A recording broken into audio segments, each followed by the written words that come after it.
everyone, I'm gonna start this video by just simply saying that some people online do not deserve to have any fame or have any recognition at all. Even if the name have a insane bit of attention behind it, they shouldn't have a social media account either way. You all probably have like personal examples of people that you can name off the top of your head that you really hate for being popular. And sadly, of course, you're not always gonna have the same foresight as like a moderator to see what someone's gonna post in the future down the line. But when you see people like the ones I'll be talking about today, the Kia boys, you're going to agree 100% on this perfect utopia I'm talking about, where you can like just sense what someone's gonna make in the future on social media and just stop it by banning their account on day one. And if you don't know these guys, the Kia boys, that name alone probably sets a pretty good picture for what they look like or what they do, which is like simply free brain-rotted teenagers that sound like they're off like in some other planet, who seem to be the exact kind of strangers you would see walking down the street, but they seem to be very proficient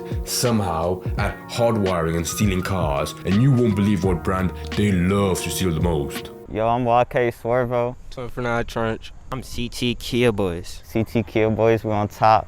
No other Kia Boys competing with us, you know what I'm saying? Gay son or a thought daughter? Shit, thought daughter. Oh, that gay shit. How come? Cause that's just embarrassing. And you know what? At first, it does sound like a secret prodigy talent that you utilize to steal cars and make money, you know. But from what I've seen in an interview and things people have said about those cars, it seems that Kia doesn't, you know, have the best security to prevent your car from being stolen. So it's less of trying to steal those cars because of like how valuable they are and how much money you can like make from it, and more so just how piss easy they are to steal. Being like bottom of the barrel security wise. If you want to watch a full interview, is by Channel 5 with Andrew Callahan with the video called Connecticut Kia Boys. Ooh. Where another thing I picked up from watching it is that they seem to really hate having the idea of what they're doing being like classified as a TikTok trend, creating a fashion between them and, you know, old people on the news that don't know what they're talking about, as they have clips of like reporters being like, what is this TikTok trend going around? Online trend going viral a while back and is making the rounds again on TikTok. TikTok trends are making Kia owners nervous. It's a trend on TikTok, a how-to on stealing Kias and Hyundais. The thefts are a viral criminal sensation. But at the same time, when I saw about it,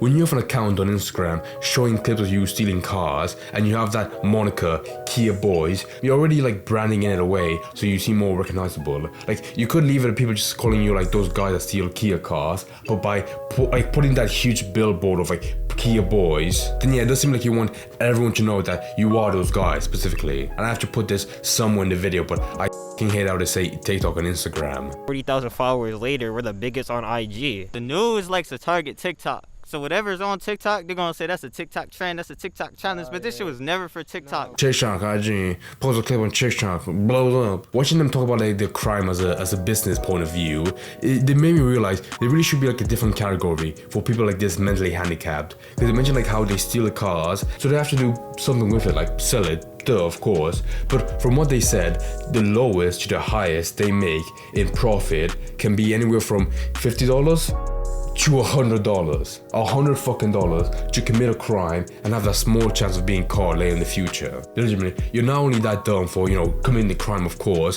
when you know full well that you're not an expert and the cars you steal aren't, you know, the most valuable, but also you're moronic if you sell for that little amount. So the reasoning they went into is because, you know, people that buy these cars from them don't want it for like, you know, long-lasting reasons. It's more so they can use it as a hit-and-run car where after you're done with a crime, you just like throw it into a ditch and forget about it.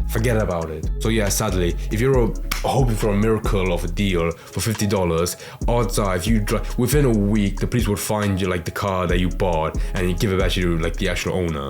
Or if you're lucky, you'd have it for 1 week and then have it stolen by someone else again. But before I end this video, I want to mention one last thing, because, you know, whenever I hear about this kind of story that seems so like just dumb and moronic and brain dead, in my opinion personally, I want to see what people say online. And yeah, naturally it was like the same sentiment over and over. But I saw someone mention like how it's probably Kia really bad. You have this reputation of cars that are just unimaginably easy to steal, where you can probably do in like under 5 minutes by watching a video like right next to your hand that's like you're breaking your car like at night. And that's legitimately a good point. When you have a company as small as Kia, but you don't really have like a lot of ads everywhere, whatever like small attention that is brought up by your name or surrounding it is gonna set like a pretty bad example for anyone that could be interested in buying your cars. And if this trend, even though it is kind of sort of one, is popular on Instagram, there's gonna be a lot of like young adults or teenagers that want to buy their first car, but they're gonna steer away from Kias because they've seen like 10 people get their stolen on Instagram. So at first you kind of feel bad for Kia,